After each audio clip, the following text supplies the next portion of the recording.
하나님의 말씀 보겠습니다. 누가복음 3장 7절에서 20절까지 말씀입니다. 누가복음 3장 7절에서 20절까지 제가 가지고 있는 성경은 신약 성경 91페이지입니다. 누가복음 3장 7절에서 20절까지 찾으셨으면 우리 천천히 한 목소리로 합독하겠습니다. 요한이 세례받으러 나오는 무리에게 이르되 독사의 자식들아 누가 너희에게 일러 장차 올 진노를 피하라 하더냐. 그러므로 회개에 합당한 열매를 맺고 속으로 아브라함이 우리 조상이라 말하지 말라. 내가 너희에게 이르노니 하나님이 능히 이 돌들로도 아브라함의 자손이 되게 하시리라. 이미 도끼가 나무 뿌리에 놓였으니 좋은 열매 맺지 아니하는 나무마다 찍혀 불에 던져지리라. 무리가 물어 이르되 그러면 우리가 무엇을 하리이까? 대답하여 이르되 옷도 벌리는 자는 옷 없는 자에게 나눠줄 것이요 먹을 것도 있는 자는 그렇게 할 것이니라 하고 세리들도 세례를 받고자 하여 와서 이르되 선생이여 우리는 무엇을 하리이까 하매 이르되 부과된 것 외에는 거두지 말라 하고 군인들도 물어 이르되 우리는 무엇을 하리이까 하매 이르되 사람에게서 강탈하지 말며 거짓으로 고발하지 말고 받는 급료를 족한 줄로 알라 하니라. 백성들이 바라고 기다림으로 모든 사람들이 요한을 혹 그리스도신가 심중에 생각하니 요한이 모든 사람에게 대답하여 이르되 나는 물로 너희에게 세례를 베풀거니와 나보다 능력이 많으신 이가 오시나니 나는 그의 신발끈을 풀기도 감당하지 못하겠노라. 그는 성령과 불로 너희에게 세례를 베푸실 것이요 손에 키를 들고 자기의 타작마당을 정하게 하사 알곡은 모아 곡간에 들이고 쭉정이는 꺼지지 않는 불에 태우시리라. 또 그 밖에 여러 가지로 권하여 백성에게 좋은 소식을 전하였으나 분봉왕 헤롯은 그의 동생의 아내 헤로디아의 일과 또 자기가 행한 모든 악한 일로 말미암아 요한에게 책망을 받고 그 위에 한 가지 악을 더하여 요한을 옥에 가두니라. 아멘. 369장 찬송하고 말씀 나누겠습니다.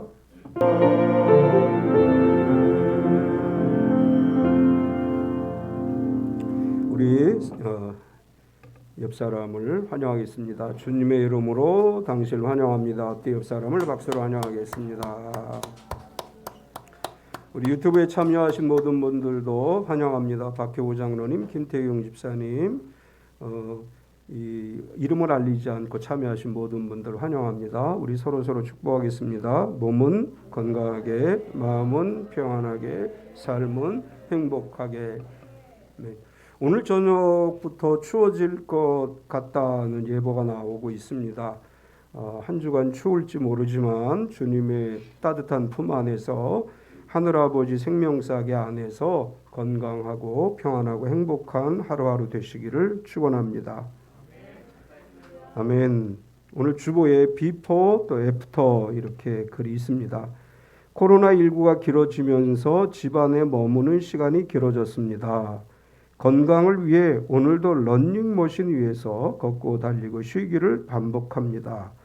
마냥 걷고 뛰다 보면 땀을 통해 몸에 불순물이 빠져나갈 것이고 지방은 줄어들고 몸의 균형이 조금씩 회복될 것입니다. 땀이 나고 다리가 아프지만 오늘은 어제와 다르고 내일은 또 오늘과 달라질 것을 믿기 때문에 매일 운동을 하려고 합니다.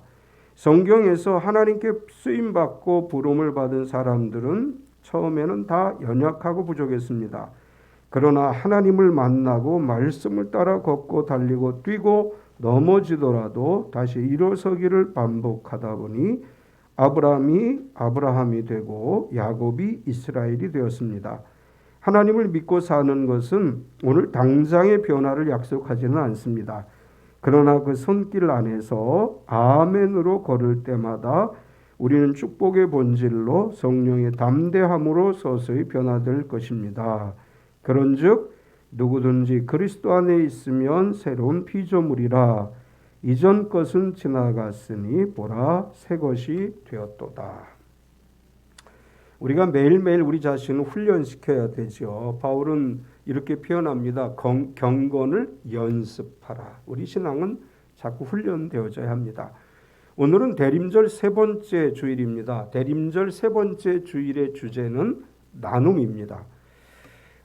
돌아보니까 2019년의 대림절에는 우리가 동전 모으기를 했어요. 그래서 필리핀 아이들에게 성탄 선물 보내주기를 했습니다. 작년에는 뭘 했나 보니까 북한 어린이들에게 겨울 신발 보내기 프로젝트에 우리가 참여를 했습니다.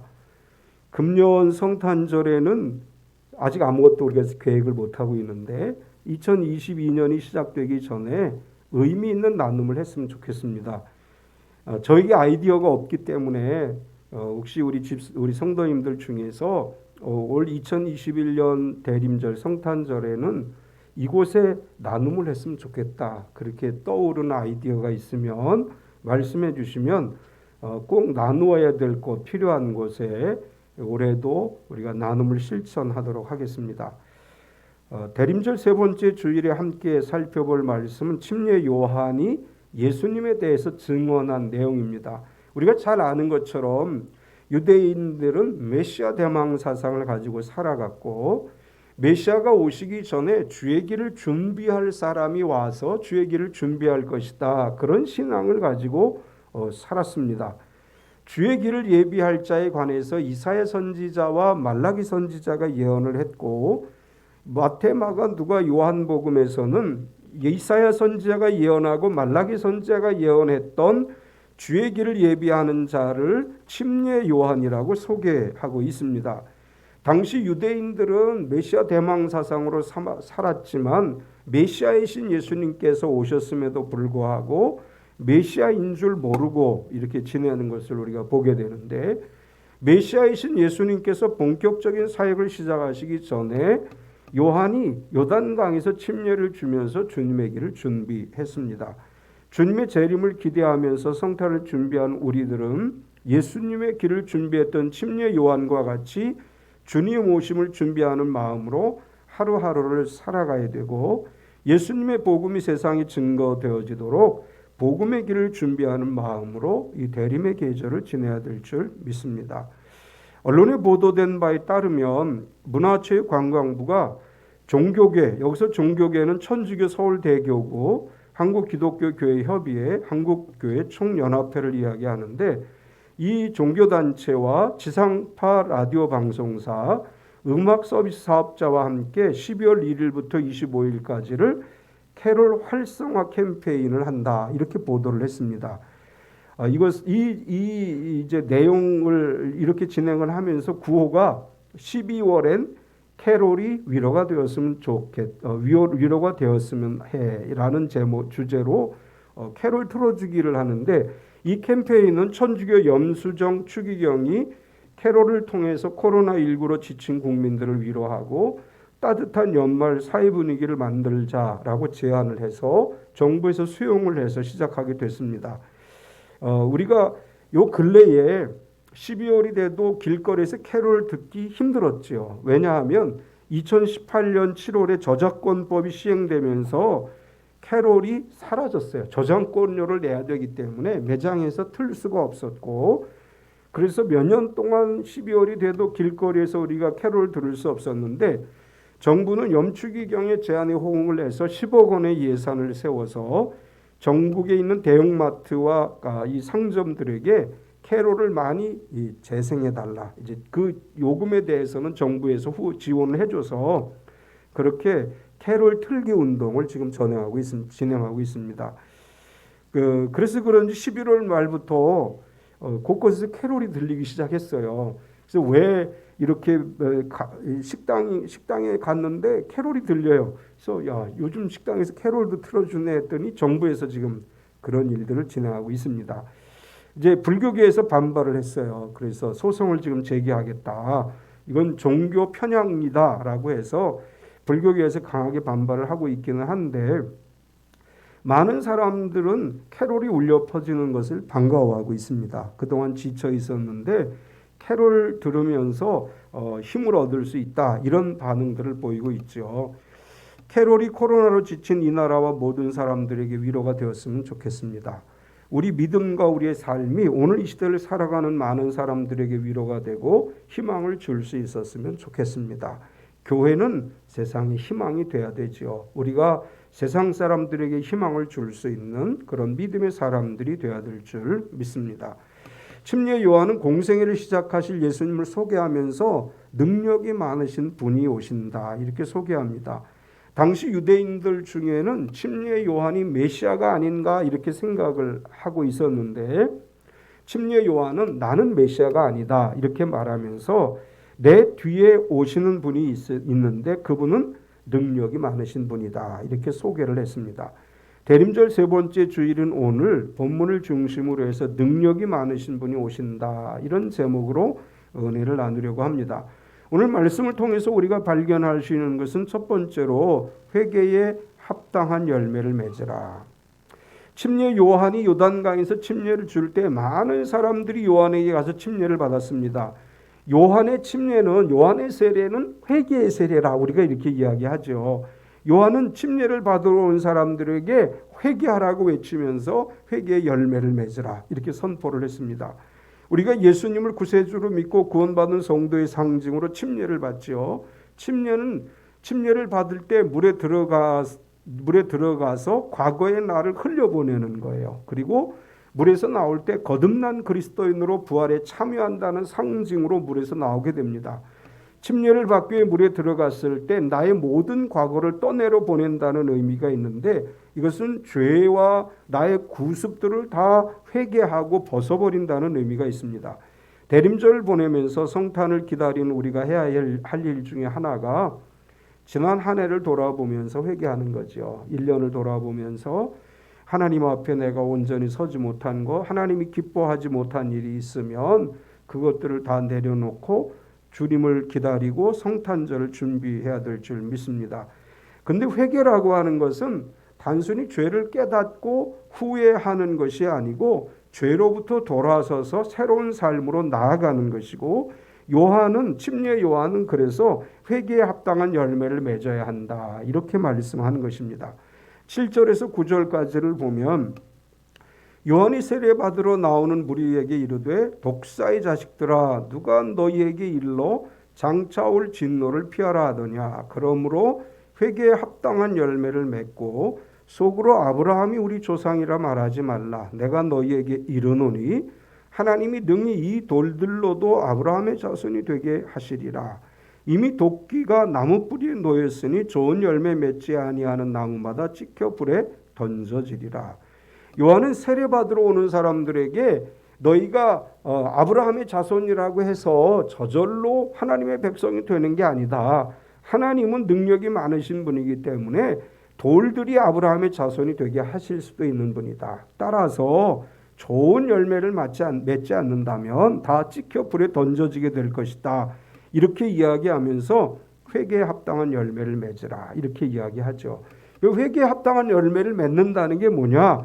오늘 요한은 세 가지로 이야기를 하는데 나누어야 한다 이렇게 이야기해요. 10절에서 11절에 보면 무리가 물어 이르되 그러면 우리가 무엇을 하리이까? 대답하여 이르되 옷 두 벌 있는 자는 옷 없는 자에게 나눠줄 것이요 먹을 것이 있는 자도 그렇게 할 것이니라 하고, 회개에 합당한 열매를 맺어야 되는데 그럼 우리가 어떻게 해야 됩니까? 사람들이 물었어요. 그랬더니 요한은 말하기를 나눔을 실천하라 이렇게 이야기해요.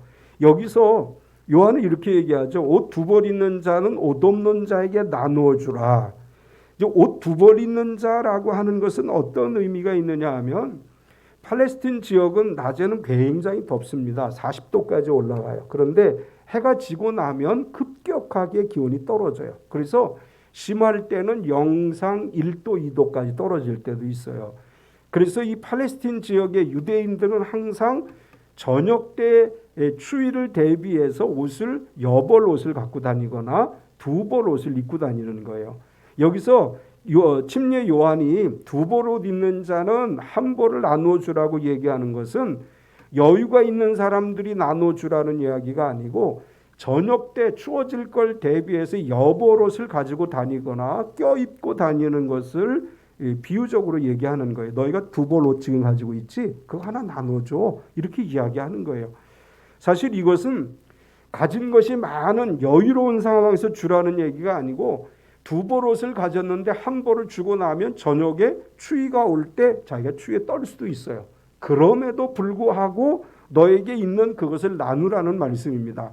우리가 나눔을 실천한다는 것은 많이 가지고 있는데 그 중에 일부를 주는 거, 이게 나눔이 아니라 너에게 있는 작은 것이라도 그것이 너에게 필요한 것일 수도 있지만 그래도 너보다 더 어려운 사람이 있을 때 그것을 나누어 주라, 이렇게 말씀하시는 거예요.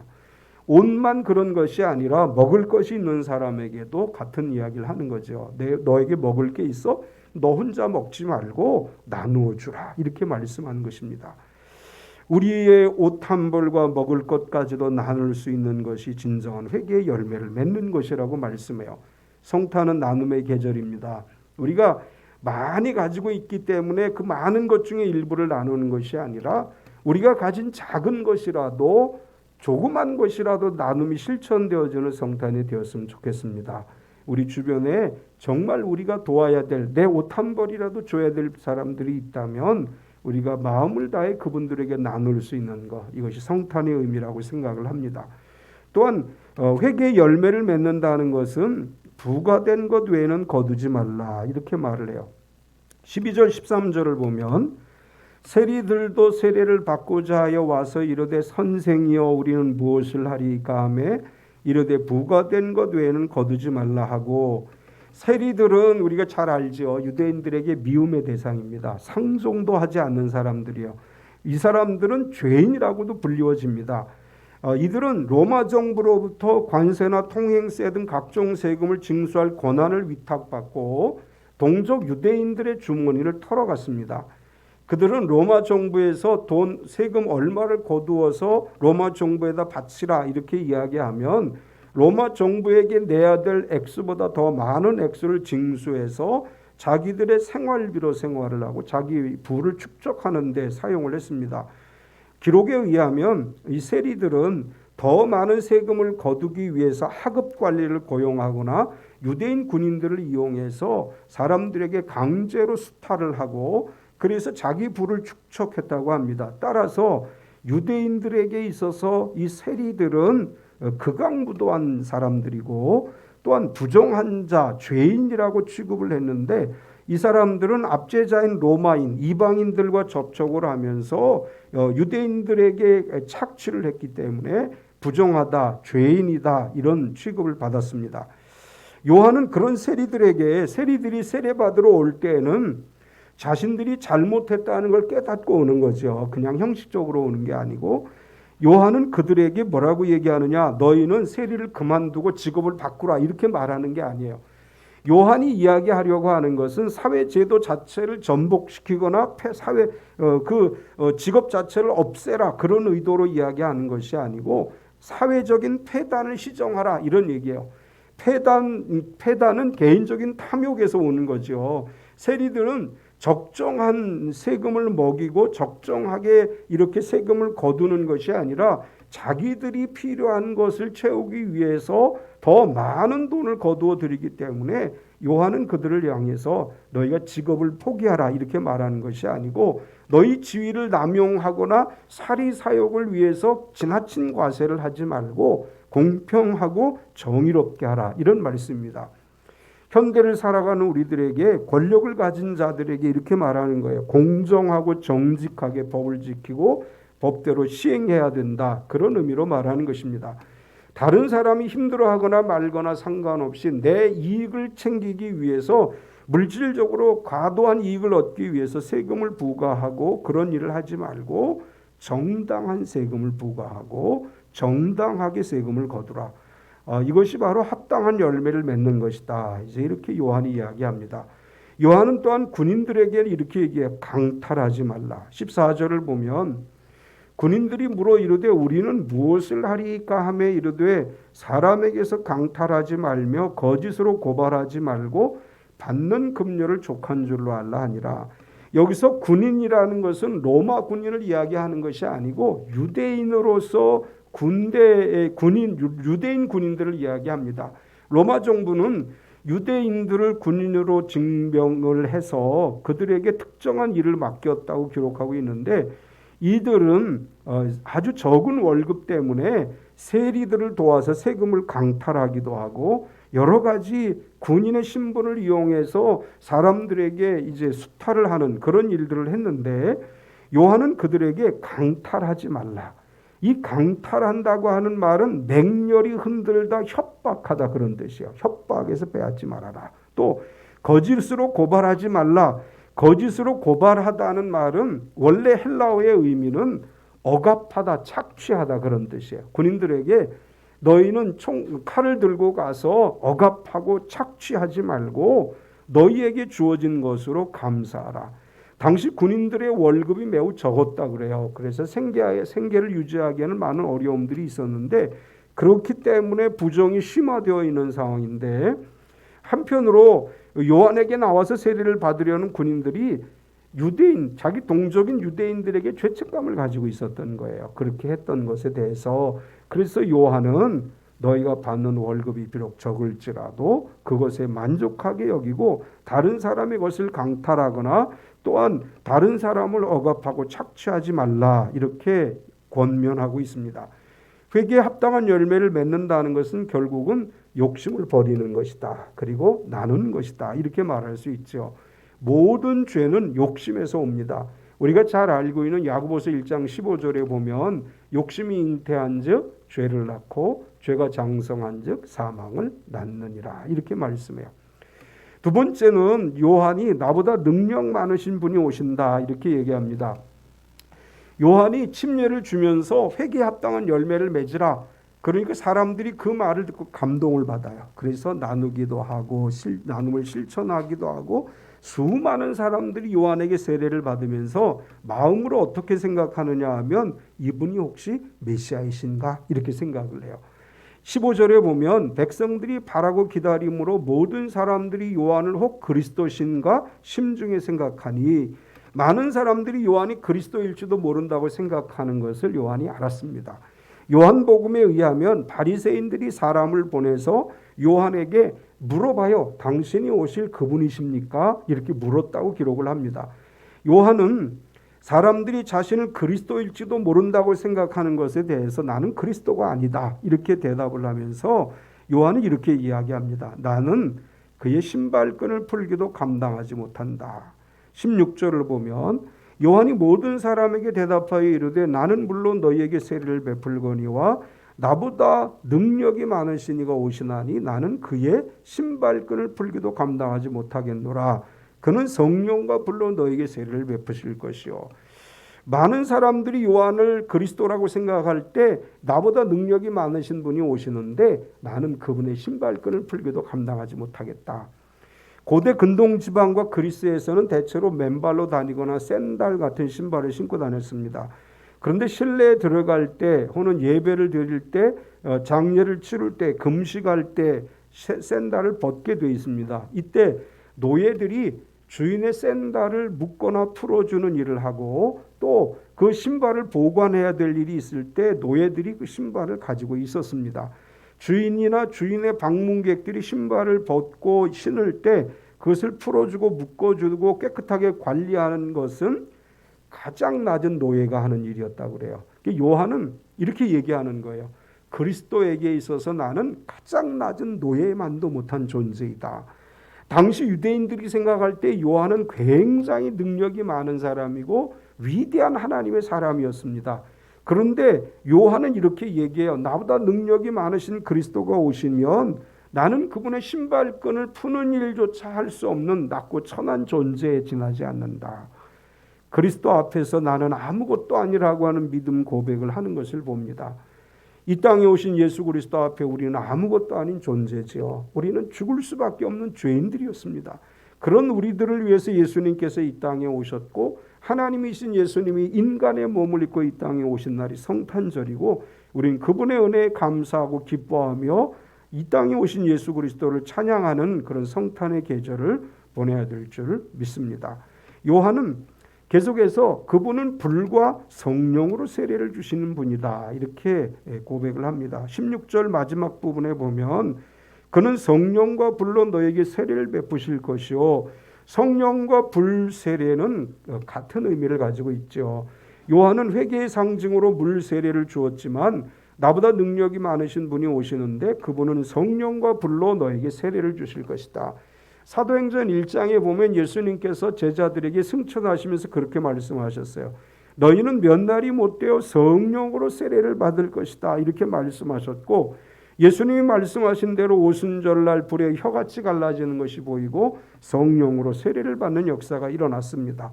사도행전 2장 3절과 4절에 보면 마치 불의 혀같이 갈라지는 것들이 그들에게 보여 각 사람 위에 하나씩 임하여 있더니 그들이 다 성령의 충만함을 받고 성령이 말하게 하심을 따라 다른 언어들로 말하기를 시작하니라.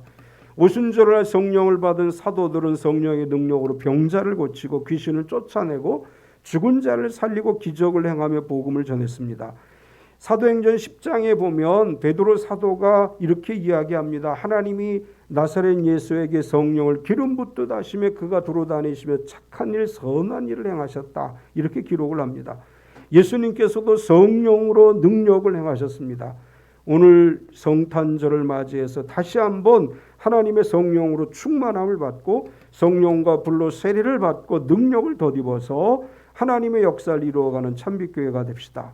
우리 모두에게 하나님께서 다시 성령을 부어주시고 성령의 능력으로 역사하시는 줄 믿습니다. 요한은 능력이 많으신 주님은 알곡과 쭉정이를 구별하신다, 이렇게 표현을 했습니다. 17절에 보면 손에 키를 들고 자기의 타작마당을 정하게 하사 알곡은 모아 곳간에 들이고 쭉정이는 꺼지지 않는 불에 태우시리라.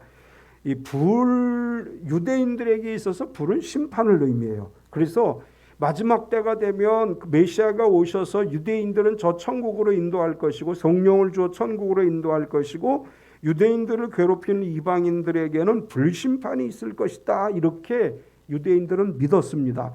요한은 그것을 이제 설명하면서 그리스도께서 오셔서 성령과 불을 주실 것인데 불과 연관성을 설명하기 위해서 농사일을 이야기합니다. 농사를 지을 때 농부들은 수확한 밀과 보리를 가지고 키질을 하죠. 다 키가 뭔지는 아시죠? 키질한다는 건 뭔지 아시죠? 시골에 안 살아보신 분들은 모를 수도 있는데 키를 가지고 곡식을 까불린다 그래요. 까불리면 알곡들은 그 키 안에 남아있고 쭉정이들은 바람에 날려서 밖에 떨어지게 돼요. 그러면 모아진 알곡은 창고에 들이고 쭉정이들은 모아서 불에 태워버립니다. 침례 요한은 그리스도께서 오셔서 이렇게 세상을 심판하실 것이다. 예수 그리스도가 재림하시면 타작마당을 정하게 하듯이 심판의 마당에서 알곡과 쭉정이를 구분하실 것이고 쭉정이들은 영원히 탄 불에 던져질 것이라고 말합니다. 침례 요한이 이 이야기를 유대인들에게 하는 거예요. 유대인들은 왜곡된 특권의식을 가지고 있었죠. 선민사상에 젖어들어서 자신들은 다 하나님의 백성이라고 생각을 해요.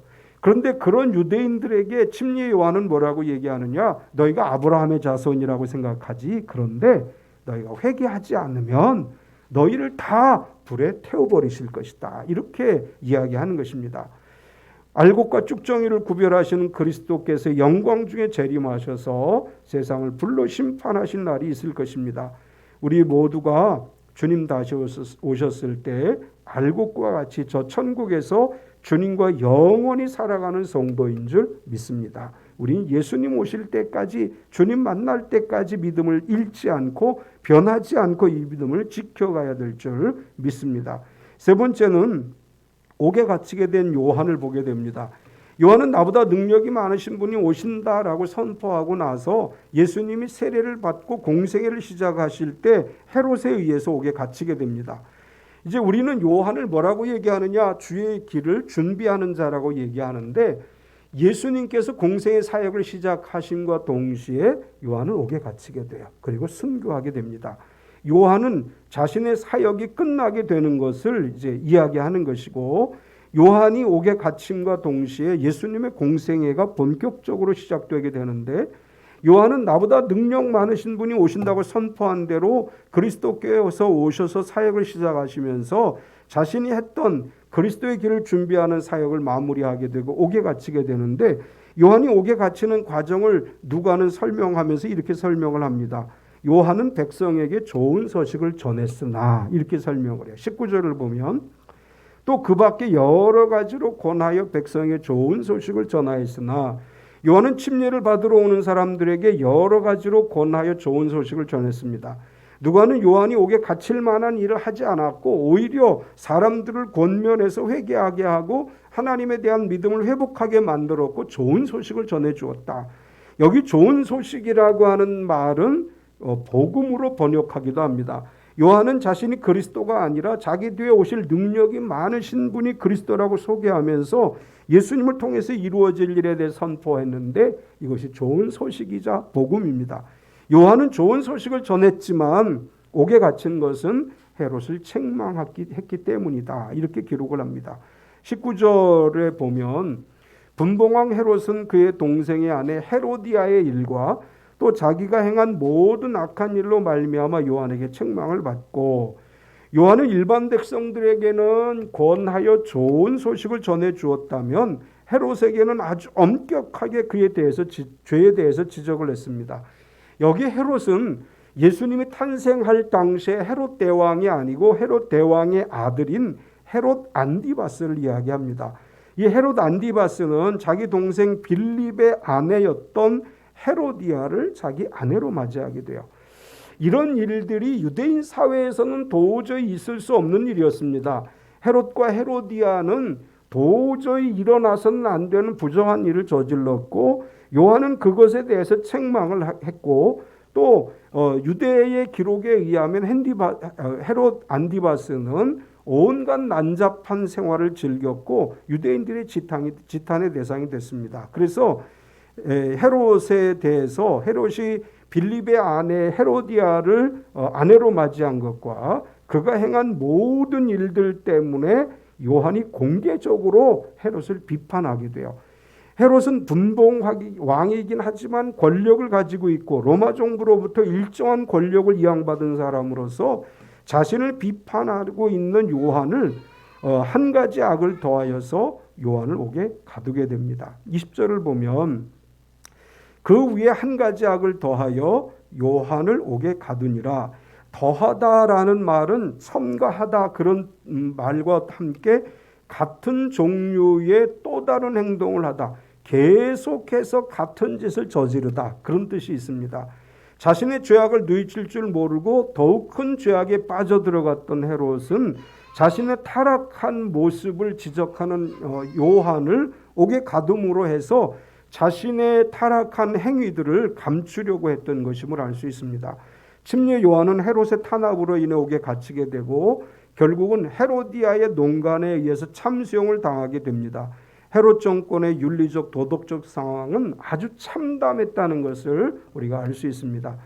성탄의 계절에 주님의 길을 준비한 침례 요한에 대해서 살펴봤는데, 요한은 예수님을 자기보다 능력이 많으신 분이라고 소개하면서 성령과 불로 세례를 주신다고 선포했습니다. 대림절을 보내면서 요한이 선포한 대로 우리가 회개의 열매를 맺되 나눔을 실천하고 우리가 해야 될 일에 욕심을 부리지 말고 또한 불과 성령과 불로 세례를 받아서 능력을 덧입어서 힘들어하는 세상 가운데 희망을 전하고 많은 사람들에게 나눔을 실천하는 참빛교회 모든 성도가 되시기를 축원합니다. 하나님 감사합니다. 오늘도 우리가 주님 앞에 나와 예배하고 말씀을 듣게 하심을 감사합니다. 대림의 계절에 침례 요한이 선포한 것처럼 회개에 합당한 열매를 맺되 나눔을 실천하게 하여 주시옵소서. 두 보롯 가진 자는 한 보를 나누라고 했습니다. 우리에게 가진 것 많아서 나누는 것이 아니라 가진 것이 없더라도 하나님께서 예수님을 이 땅에 보내주신 그 나눔처럼 우리의 가진 것을 세상에 나누게 하여 주시고 더 많은 사람들에게 그리스도의 사랑을 증거하는 대림의 계절이 되고 성탄의 계절이 되게 하여 주시옵소서. 코로나19로 힘들어하는 이 백성들에게 그리스도의 희망의 메시지가 선포되어지게 하시고, 또한 교회가 세상의 희망이 되게 하여 주시고, 우리가 세상의 희망이 돼서 많은 사람들이 주님께 돌아와서 생명을 얻고 구원받은 성도의 길로 들어서게 하여 주시옵소서. 이번 한 주간도 지켜주셔서 추워질 날씨 가운데 건강하게 지켜주시고, 직장과 경영하는 사업체와 학교와 가정 위에 하나님 은혜와 복이 임하게 하여 주시옵소서. 예수님의 이름으로 기도드리옵나이다. 아멘. 우리 다 일어서서 복음교회 교리가 두 번